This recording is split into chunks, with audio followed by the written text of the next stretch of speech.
کتاب بھیجی گئی تو نبی بھی ساتھ بھیجا گیا کہ یہ کتاب ہے لیکن یہ سمجھنا ہے تو نبی کے ذریعے سمجھے. دوسری سب سے اہم بات قرآن مجید کے حوالے سے، آسمانی کتابوں میں صرف قرآن ہی نہیں ہے بلکہ انجیل بھی ہے، زبور بھی ہے، توریت بھی ہے. لیکن آپ دیکھیں کہ انجیل، زبور اور توریت ایک کتاب ہے، ایک منہج ہے. منہج مینس میتھڈ، کریکولم ہے. آپ کو یہ بتاتا ہے کہ تمہیں زندگی کیسے گزارنی ہے. یہ شریعت جو موسیٰ علیہ السلام لے آئے ہیں، اس شریعت کے اعتبار سے آپ کو کس طرح سروائیو کرنا ہے، کس طرح اپنی زندگی گزارنی ہے، کس طرح آپ کے اپنے والدین کے حقوق کو ادا کرنا ہے، اپنے بھائی بہن کے حقوق کو ادا کرنا ہے، کس طرح اپنے حقوق کو دینا ہے اور لینا ہے.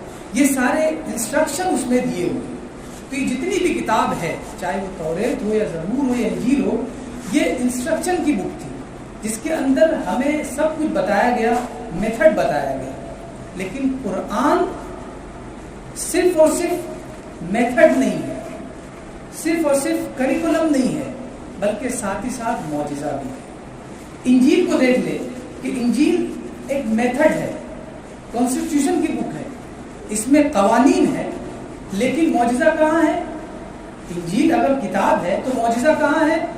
احیاء الموتى، وہ مردوں کو جلاتے تھے. حضرت عیسیٰ علیہ السلام مردوں کو جلاتے تھے. وہ ابراء الاکمہ والابرص، اور جو مادرزاد اندھا ہوتا تھا اسے وہ شفا یاب کرتے تھے. جو برس کے مرض میں مبتلا ہوتا تھا اسے وہ شفا یاب کرتے تھے. تو کتاب انجیل ہے جس میں قوانین ہیں، اور معجزہ نبی کے ہاتھوں میں، حضرت عیسیٰ کے ہاتھ میں ہے کہ وہ جسے ہاتھ لگائے اسے شفا دے. اسی طرح زبور یہ کتاب ہے، میتھڈ ہے، لیکن معجزہ عصائے موسیٰ ہے. موسیٰ علیہ السلام کے عصا میں وہ طاقت تھی کہ وہ جب سمندر پر مارتے تو اس سے راستہ پیدا ہو جاتا. اللہ جو چاہتا تھا اس عصا سے کرا دیتا تھا. تو یہ بتایا گیا کہ یہ جتنی کتابیں ہیں، یہ کتاب الگ تھی جس کے اندر قوانین لکھے گئے تھے اور معجزے انبیاء کے ہاتھوں دیے گئے تھے. لیکن قرآن مجید کتاب بھی ہے، یعنی میتھڈ بھی ہے، اور ساتھ ہی ساتھ معجزہ بھی ہے. ساتھ ہی ساتھ معجزہ بھی ہے. وہ اس لیے کہ اب آپ یہ سوچیں کہ قرآن مجید آخر عربی زبان میں کیوں نازل کیا گیا، جبکہ یہاں قرآن کو ماننے والے، اسلام کو ماننے والے پوری دنیا میں پھیلے. چائنیز کیسے قرآن کو سمجھیں گے، رشین کیسے قرآن کو سمجھیں گے، انڈین کیسے قرآن کو سمجھیں گے.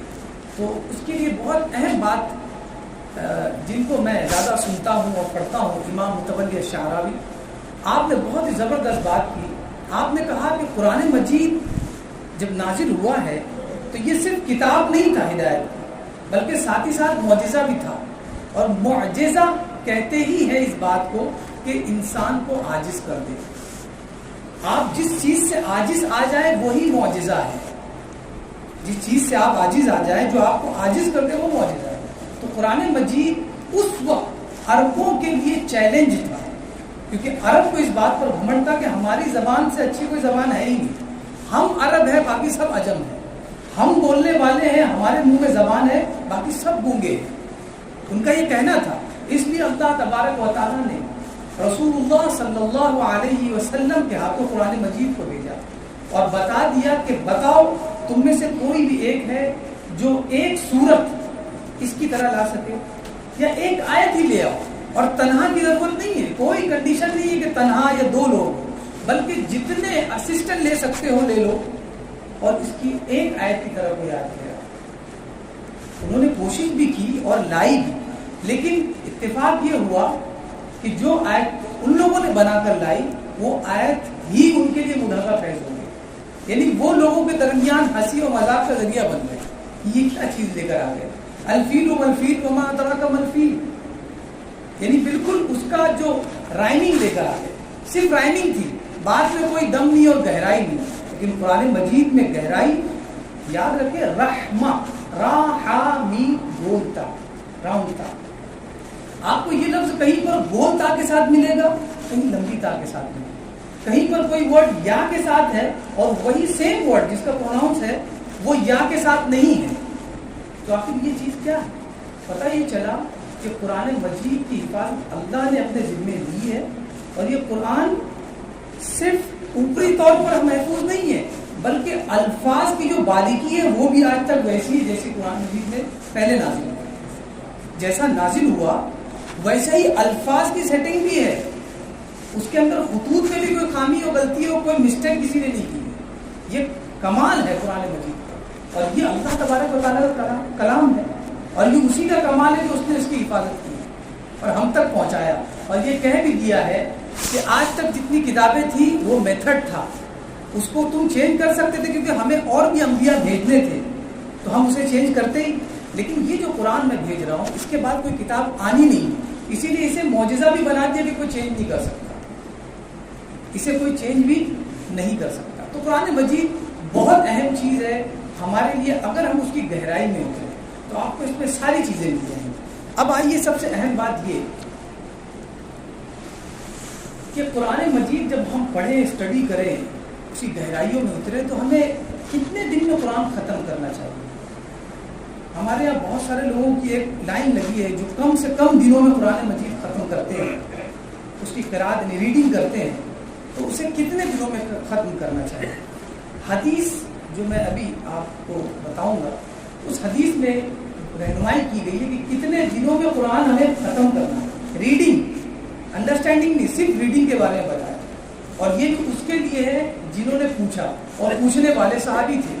آپ سوچ لیں جن کی مادری زبان عربی ہو ان کے لیے کتنا دن ہے کم سے کم دنوں میں ختم کرے، اور جن کی مادری زبان نہ ہو انہیں کتنا خیال رکھنا چاہیے۔ گرامر تو الگ بات ہے لیکن پروناؤنسیشن اور تلفظ ہی بہت اہم ہے غیر عربوں کے اندر، تو انہیں کتنا خیال رکھنا چاہیے۔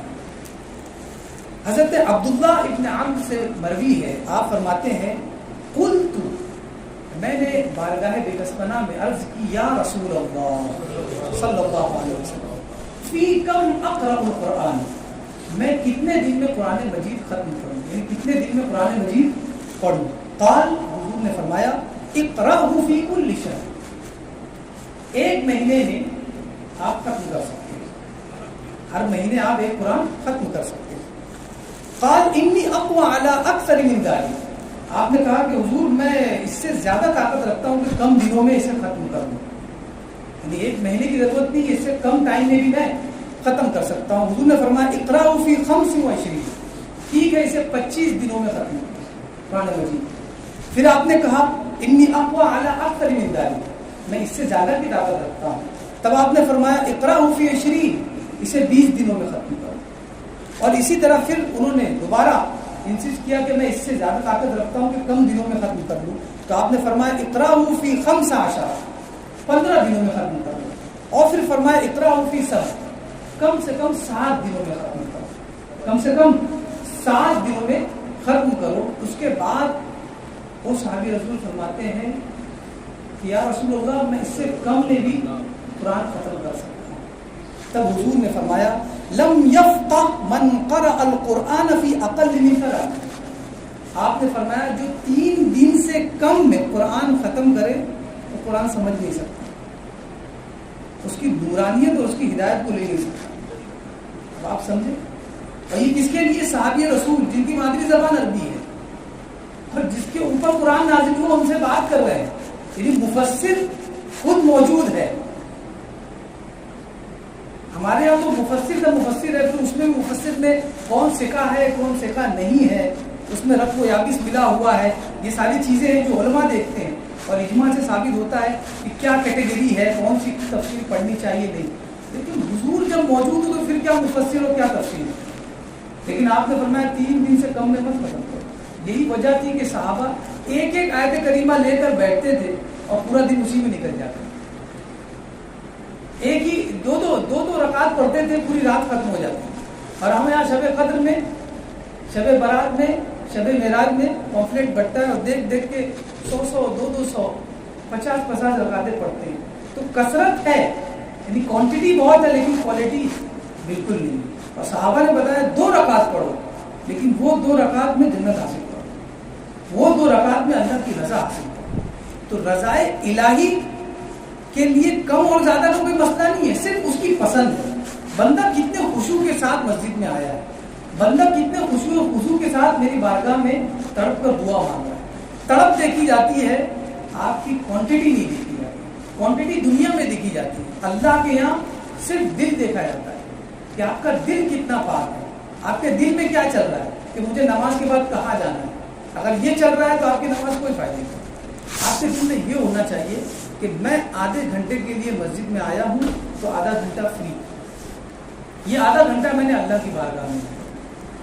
تو جب اس طرح کا جو نظریہ پیدا ہوتا ہے, اس وقت قرآن اور نماز ہمیں کچھ دیتے ہیں. جب ہم قرآن مجید پڑھنے بیٹھے تو ہمیں چاہیے کہ اسے وقت دیں.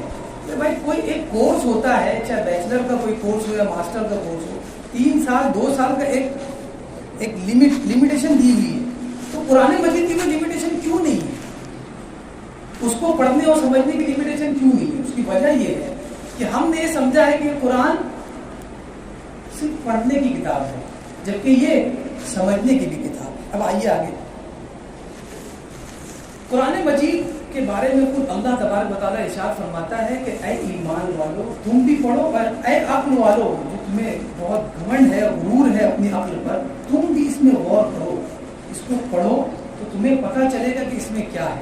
اب آپ سوچیں, کوئی اگر یہ کہے, آپ ویسٹ میں جائیں گے تو پتہ چلے گا قرآن کے اوپر کتنے سوالات لوگوں نے کھڑے کیے, اور بڑے بڑے علماء بیٹھے ہوئے جو اس کے جواب دینے کے لیے بیٹھے. ہم تو یہاں پر صرف تجوید میں ہی حیران ہیں کہ تلفظ صحیح ہو جائے تو پار ہو جائے گی نہیں. آپ کتنا اچھی آواز میں قرآن پڑھا اور کتنا اچھا تلفظ ہے, اور وہاں یہ بحث چلی ہے کہ اس میں یہ کیوں نہیں, اس میں یہ کیوں ہے, وہاں یہ بحث چلی ہے.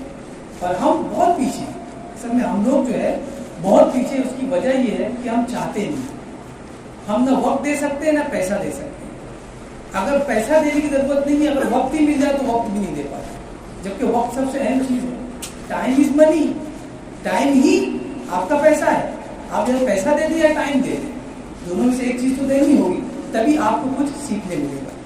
اللہ فرماتا ہے افلا یتدبرون القرآن ولو كان من عند غیر اللہ لوجدوا فیہ اختلافا کثیرا.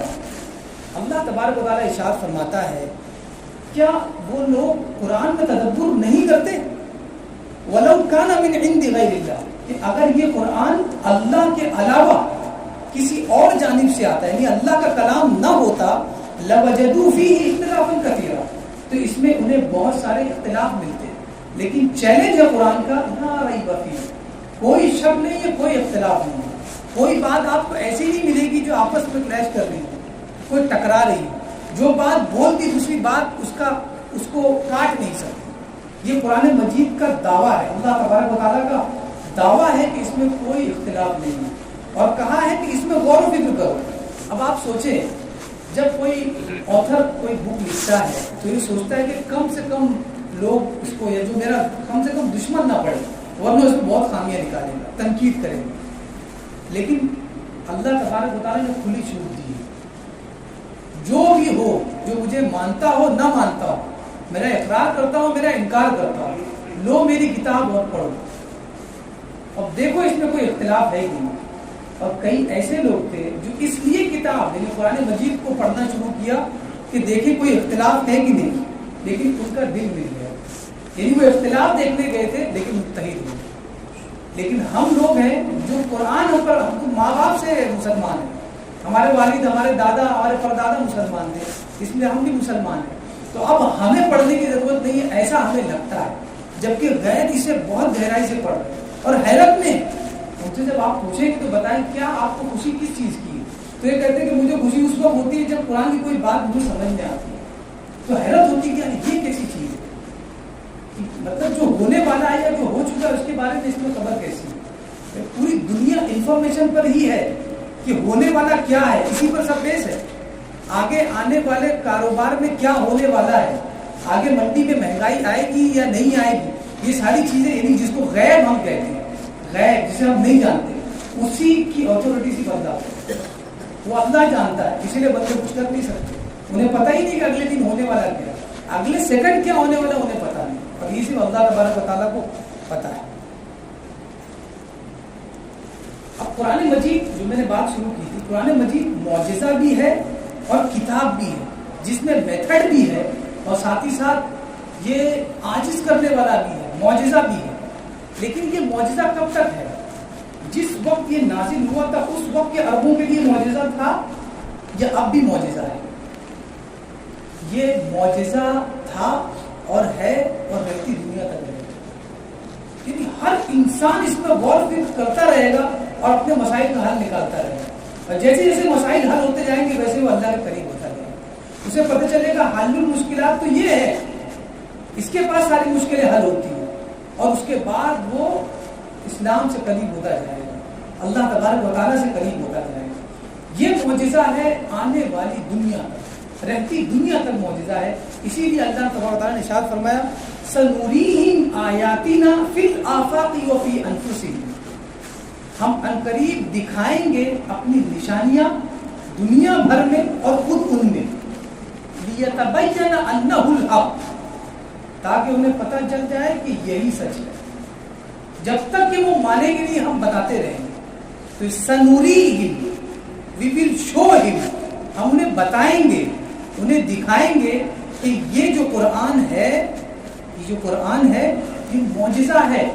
جس دور میں آپ بیٹھے ہو اس قرآن سے رہنمائی حاصل کر سکتے ہیں، جس دور میں آپ بیٹھے ہو، لیکن اس کے لیے ضروری ہے کہ آپ اس کے اسپیشلسٹ کے پاس جائیں اور اس سے بیسک چیزیں حاصل کریں، اس کے بعد امپروو کر کے اوپر آئے اور پھر قرآن مجید کو پڑھیں۔ اس کا مطلب یہ نہیں کہ بس بازو میں رکھا ہوا ہے قرآن تفسیر اور اس کو اٹھایا اور بن گئے 2 دن میں علامہ۔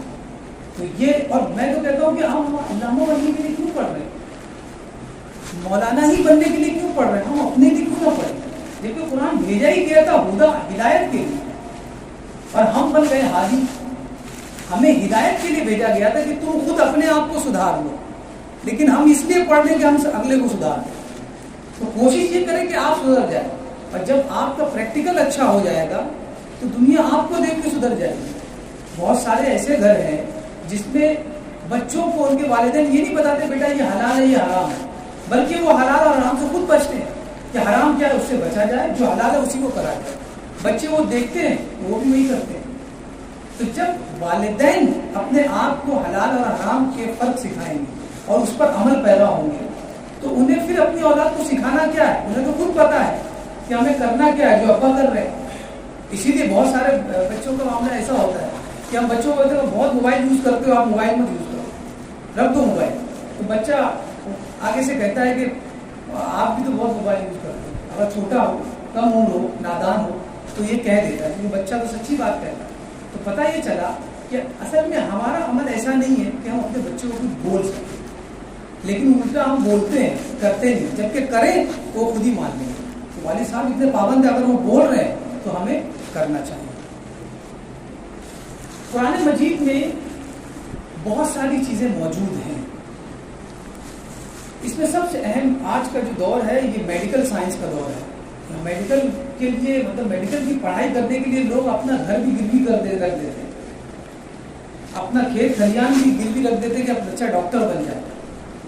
قرآن مجید میں اس کے بارے میں ہارون رشید، جو خلیفہ ہارون رشید اپنے دور کا بادشاہ اور خلیفہ گزرا ہے، اس کے یہاں ایک حکیم آیا کرتا تھا، تو وہ حکیم نان مسلم تھا، اور انہیں کیا بہت سارے علماء بھی آتے تھے۔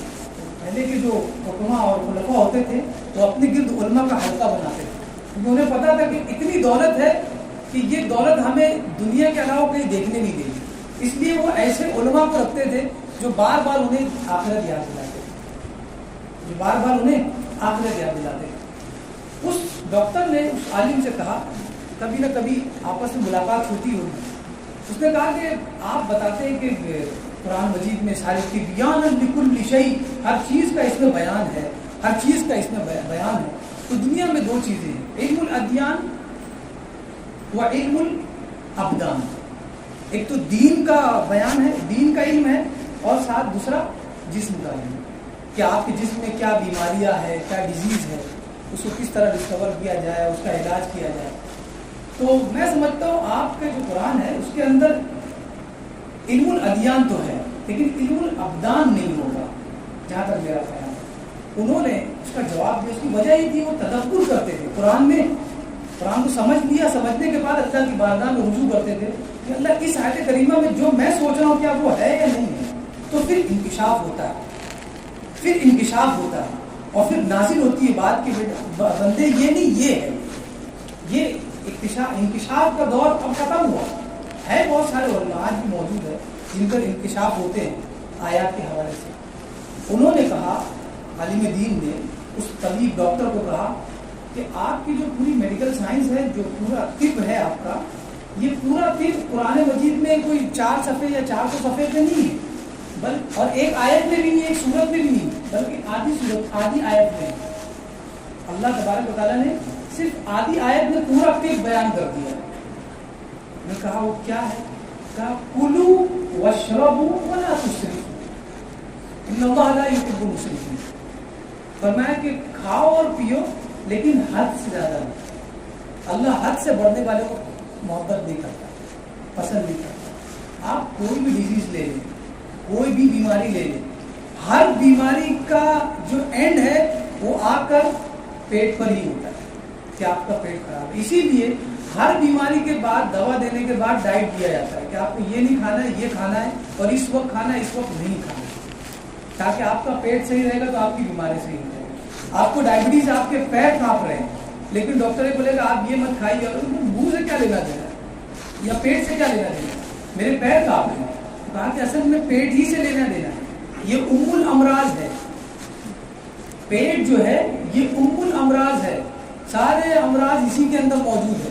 اگر پیٹ صحیح ہے تو پورا بدن صحیح ہے، اور علم الادیان میں اگر دل صحیح ہے تو پوری کائنات صحیح ہے، صرف آپ صحیح نہیں ہے بلکہ پوری کائنات صحیح ہے۔ تو آدھی آیت نے بتا دیا کہ یہ پورا طب آپ کا، پورا سائنس، میڈیکل سائنس اس میں موجود ہے۔ امام الدعاء امام متولی شعراوی، آپ کی بارگاہ میں آپ امریکہ جایا کرتے تھے دورے پر، قرآن مجید کے دورے پر، کہ اسے سمجھایا جائے، لوگوں کو، نان مسلمس کو بتایا جائے کہ قرآن کیا ہے، دین کیا ہے۔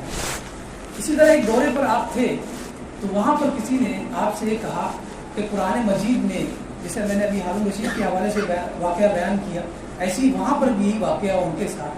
کہتے کہ مجھ سے ایک شخص نے پوچھا، ہم لوگ کسی ریسٹورنٹ میں کھڑے تھے اور اس شخص نے کہا کہ قرآن مجید تبیان لکل شیء، ہر چیز کا اس میں بیان ہے، تو میں یہ پوچھنا چاہتا ہوں۔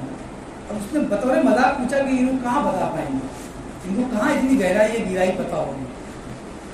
اس نے کہا کہ سر مجھے صرف اتنا بتائیے کہ یہ ریسٹورنٹ کے کچن میں جو آٹا رکھا ہوا ہے، یہ آٹا ہے جو 2 کلو 3 کلو جتنا آٹا ہے، یہ آٹا کتنے لوگ کو ہو جائے گا، یعنی کتنے لوگ اس آٹے میں روٹی کھا سکتے ہیں، کتنے لوگوں کا پیٹ بھر جائے گا۔ تو آپ نے وہاں پر جو نان بھائی تھا، خباز تھا، اس کو بلایا اور اس سے پوچھا کہ یہ آٹا کتنے لوگوں کو پھول جائے گا، یعنی کتنے لوگ اس آٹے میں کھا سکتے ہیں روٹی بنا۔ اس نے کہا سر یہ 2 کلو آٹا ہے، اس میں 20 لوگ یا 30 لوگ کھا سکتے ہیں۔ تو پھر یہی بات جو اس خباز یا نان بھائی نے بتائی تھی، وہی بات انہوں نے سامنے والے شخص کو بتائی کہ اس میں 30 لوگ کھا سکتے ہیں۔ تو انہوں نے کہا کہ سر میں نے آپ سے یہ پوچھا تھا کہ یہ آٹے میں کتنے لوگ کھا سکتے ہیں، یہ قرآن کے تھرو بتائیے آپ، قرآن میں۔ آپ نے تو اس نان بھائی سے پوچھا جو اس فیلڈ کا ماہر ہے، وہ تو بتا ہی سکتا ہے، آپ قرآن میں بتائیے کہاں ہے۔ انہوں نے کہا میں نے قرآن ہی کے ذریعے رہنمائی حاصل کی اور پھر آپ کو بتایا۔ میں نے تو دیکھا کہ آپ نے نان بھائی سے پوچھا، تب آپ نے قرآن مجید کی آیت کریمہ تلاوت کی اور فرمایا فَاسْأَلُوا أَهْلَ الذِّكْرِ إِن كُنتُمْ لَا تَعْلَمُونَ، جاننے والوں سے پوچھ لو اگر تم نہیں جانتے ہو۔ قرآن مجید کا اتنا بڑا فارمولا ہے، جو نہیں پتا ہے بازو والے سے پوچھ لو، آپ کو جو نہیں معلوم ہے آپ پوچھ لو۔ آج یہ اس دنیا میں بہت سارے لوگ جو پیچھے رہ گئے، اس کی وجہ ہے کہ وہ پوچھتے نہیں ہیں۔ کوئی چیز پوچھنی ہوتی ہے تو وہ ڈر کر یا شرما کر پوچھ نہیں پاتے، جس کی وجہ سے وہ پیچھے رہ جاتے ہیں اور ان سے وہ علم رہ جاتا ہے۔ اسی لیے پوچھیے، علماء کی بارگاہ میں آئیے، ان سے پوچھیے، معلومات لیجیے۔ جس طرح ہم انجینئرنگ پڑھتے ہیں تو انجینئرنگ کے پروفیسر سے پوچھتے ہیں، اسی طرح علماء سے پوچھیں کہ یہ بات کیا ہے۔ لیکن ہمارے یہاں پوچھنے کا جو کرائٹیریا ہے وہ اس طرح ہے کہ ہم پوچھتے ہیں اس لیے کہ پتہ لگائیں کہ مولانا کو معلوم ہے کہ نہیں۔ یہ تو آپ کی تعمیر نہیں ہوئی، آپ کی تنقید ہوئی, آپ کو یہ اس لیے پوچھنا تھا کہ آپ کے علم میں اضافہ ہو. اسی لیے میں کہتا ہوں پوچھنے والے دو طرح کے, ایک وہ ہے جو آپ سے پوچھتا ہے اور جب آپ یہ کہتے ہو کہ یہ ہے تو مان لیتا ہے, اگر آپ کہتے ہو نہیں پتا ہے تو وہ چلا جاتا ہے. لیکن دوسرا ایک شخص ہوتا ہے جب اسے آپ یہ کہتے ہو کہ مجھے یہ پتہ نہیں ہے, تو اسے جو طلب ہوتی ہے تو کیا کہتا ہے, آپ کو نہیں پتا ہے تو آپ کسی سے معلوم کر کے بتاؤ, آپ اپنے اوپر جو کوئی ہوگا اس سے معلوم کر کے مجھے بتائیں. اس لیے کہ مجھے یہ جاننا ہے, مجھے یہ نہیں جاننا کہ آپ کو یہ آپ یہ جانتے ہیں کہ نہیں جانتے, مجھے یہ جاننا ہے کہ یہ کیا ہے, اس میں کیا علم ہے, اس میں کیا نالج ہے. یہ بہت اہم چیز ہے کہ آپ جب کسی سے پوچھیں تو آپ کو بتا دے گا. تو قرآن مجید میں یہ قاعدہ بتایا گیا کہ جو نہیں جانتے وہ پوچھ لو. اب آٹا اور روٹی کے بارے میں تو قرآن میں دیکھو گے ایک ہی قاعدہ ہے, پوچھ لو. جب آپ پوچھ لو گے آپ کو نالج ہو جائے. اب سب سے اہم بات, قرآن مجید ہم کتنا پڑھتے ہیں اور اپنے بچوں کو کتنا پڑھتے ہیں. اپنے بچوں کو قرآن مجید کی تعلیم دیں, صرف تلاوت تک اور تجوید تک نہ رکھیں بلکہ اس کے ساتھ ساتھ اس کی تعلیم بھی دیں. انہیں بتائیں کہ قرآن مجید سے ہم کس طرح اپنی زندگی کو سدھار سکتے ہیں. بیسک چیز تو ہم جان ہی سکتے ہیں, اپنے بچوں کو سکھا سکتے ہیں, تاکہ جب کوئی اس کے سامنے رول ماڈل رکھنا ہو تو ہم یہ نہ کہیں کہ دیکھو میں تھا, ہو سکتا ہے کہ میں آگے جا کے بگڑ جاؤں, لیکن رول ماڈل قرآن اگر ہو تو قرآن لا تبدیل لکلمات, اللہ کی کلمات بدل نہیں سکتے. تو بچہ بھی یہ کہے گا کہ قرآن کی بات تو ماننا ہی پڑے گا. تو رول ماڈل اس کے سامنے قرآن رکھے, ہر بات پر آیت کریمہ دے, اٹھنے بیٹھنے چلنے پھرنے کے لیے, تب اسے پتہ چلے گا کہ میرا رول ماڈل قرآن ہے, اس کے بغیر میں جی نہیں سکتا. ایک اہم بات, حضرت عمر رضی اللہ تعالیٰ عنہ کی بارگاہ میں ایک شخص آیا اور اس نے کہا کہ اے خلیفۃ الرسول صلی اللہ علیہ وسلم, یہ میرا بچہ ہے اور یہ میری بڑی نافرمانی کرتا ہے, میری باتیں سنتا نہیں, میری بہت نافرمانی کرتا ہے. تب حضرت عمر نے اس بچے کو بلوایا کہ بچے کو بھیجو, اور جب بچہ ان کے سامنے آیا تو آپ نے کہا کہ تم اپنے بچے اپنے باپ کی نافرمانی کرتے ہو, ان کی باتوں کو سنتے نہیں ہو, اس پر عمل درآمد نہیں کرتے ہو. تو اس بچے نے کہا کہ حضرت میں ایک ہی چیز پوچھنا چاہتا ہوں, کیا بچے کے حقوق بھی والد کے اوپر ہے؟ والدین کے حقوق بچوں پر ہے, یہ ہم نے بہت سنا ہے. اس بچے نے سوال کیا کہ اے خلیفۃ الرسول, کیا بچوں کے بھی کچھ حقوق ہیں جو والدین پر ہیں؟ تو آپ نے فرمایا کہ ہاں بالکل ہے, 3 حقوق ہے, بعض حدیث میں 4 ہیں, 3 حقوق ہیں. سب سے پہلا حق بتایا ان ینتقی امہ, سب سے پہلا حق بتایا کہ باپ کا یہ حق بنتا ہے کہ شادی اگر کرے یعنی اپنے بچے کے لیے نیک سیرت ماں ڈھونڈے. یعنی جب وہ شادی کر رہا ہو تو اپنے لیے کوالٹی نہ ڈھونڈے, اپنے لیے اچھائی نہ ڈھونڈے, بلکہ اس لیے ڈھونڈے کہ میرے بچے کو یہ عورت کیسے پالے گی, یہ لڑکی کیسے پالے گی. اپنے بچے کے لیے اچھی ماں ڈھونڈے, پہلی ذمہ داری, پہلا حق ہے باپ کا اپنے بچوں کا. دوسرا وَيُحْسِنَ اسما, اور اس کا اچھا نام رکھے, ایسا نام رکھے کہ جب وہ خود سنے, یعنی کوئی اگر وہ برا کام کرے تو دیکھنے والا یہ کہے کہ تمہارا نام عمر ہے, تم ایسا کام کر رہے, اس طرح کا نام رکھا. وَيُعَلِّمَهُ الْكِتَابَ, اور اسے کتاب کا علم دے, قرآن سکھائے, اس کی تعلیم دے. اس بچے نے کہا کہ اے خلیفۃ الرسول, امی مجوسیہ, میری ماں آنکھ کی پجاری ہے, جسے ہم فارسی کہتے ہیں مجوسی ہے. اسمی جعران, میرا نام جعران ہے, ایک کیڑے کا نام ہے, کیڑے کو جعران کہتے ہیں. میرا نام جعران میرے والد نے رکھا ہے, اتنا پیارا نام ڈھونڈ کے رکھا ہے. لم يعلمنی حرفا من القرآن, اور قرآن کا ایک حرف آج تک نہیں سکھایا. تب حضرت عمر نے اس کے والد کو بلایا اور کہا عاقبتہ قبل ان يعاقبک, وہ تمہاری نافرمانی کرتا اس سے پہلے تم نے اس کی نافرمانی کرنا. تو اس کا بھی تو فرمان تھا, اس کے بھی حقوق تھے جو تمہیں ادا کرنے تھے, تم نے اس کے حقوق کو نہیں ادا کیا, لہٰذا وہ بھی تمہارا حق ادا نہیں کرا. تو پہل ہمیں کرنی چاہیے کہ ہم کس طرح پہل کریں. بزرگوں نے کہا ہے علموا اولادکم القرآن والقرآن سیعلمہم کل شیء, اپنے بچوں کو قرآن سکھائے, پھر قرآن بچوں کو سب کچھ سکھائے گا. بہت اہم بات. اور یاد رکھیں ہمارے دلوں پر جو غبار پڑ رہا ہے وہ غبار اتنا ہی پڑے گا جتنا ہمارے گھر میں پڑے ہوئے قرآن پر پڑ رہا ہے. جتنا غبار ہمارے گھر میں پڑے ہوئے قرآن پر پڑ رہا ہے اتنا ہی غبار ہمارے دل پر پڑے گا. اور یاد رکھیں قرآن پڑھنا شروع کرے تو 2 مہینے 3 مہینے بعد یہ نہ سوچے کہ کیوں ابھی اسرار واشگات نہیں ہو رہے, کیوں راز بتا نہیں رہے, کیوں ہمیں وہ نورانیت نہیں مل رہی.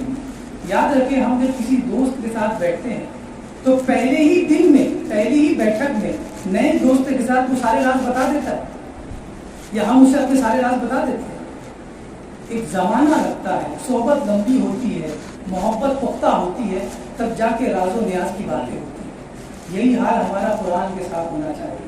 جتنی صحبت لمبی ہوگی, جتنا دیر لے کر اسے بیٹھیں گے, جتنا دیر اسے پڑھیں گے, اتنی ہی دیر قرآن مجید ہمیں اپنے نور سے روشن کرتا رہے گا. اللہ تبارک و تعالیٰ کی بارگاہ میں دعا ہے کہ ہمیں کہنے سننے سے زیادہ اس پر عمل کی توفیق عطا فرمائے.